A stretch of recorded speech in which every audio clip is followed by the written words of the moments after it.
Chicken குழம்பு balance இருந்ததுனால வந்து பார்த்திங்கன்னா நைட்டு ஃப்ரிட்ஜில் வச்சுருந்தது. அதை எடுத்து காலையில் சூடு பண்ணிவிட்டு சப்பாத்தி போட்டாச்சு.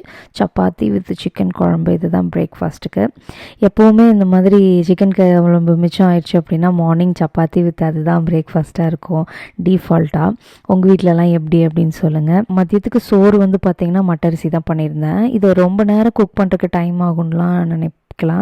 பட் ஆனால் ஒரு நல்ல ஊற வச்சு குக்கர்லேயே ஈஸியாக பண்ணிடலாம். அது எப்படி பண்ணுறதுங்கிறது நம்ம சேனலில் வீடியோ இருக்குது, வேணும்னா சொல்லுங்கள், லிங்க் தரேன். அதே மாதிரி பொரியல் வந்து மணத்தக்காளி கீரையில் பண்ணியிருந்தேன்.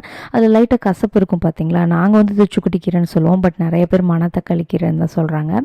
அந்த கசப்பு போகிறதுக்கு கொஞ்சம் நல்லா பெரிய வெங்காயம் போட்டுட்டா அந்த கசப்பு பேலன்ஸ் ஆயிரும். ட்ரை பண்ணி பாருங்கள். அதே மாதிரி 65 என்னை பார்த்துட்டு எள்ளு போட்டு ட்ரை பண்ணேன், நல்லா இருந்துச்சு அப்படின்னு சொன்னீங்க, ரொம்ப சந்தோஷம். இப்போ அப்புறம் ரைஸ்க்கு வந்து பார்த்திங்கன்னா இந்த கேர்டுக்கும் இந்த பொரியலுக்கும் செம்ம காம்பினேஷனுங்க. எனக்கு ரொம்ப பிடிக்கும். அந்த மணத்தக்காளி கீரை அந்த லைட் கசப்பு கூட அந்த கேர்டில் தெரியாமல் போயிடும்.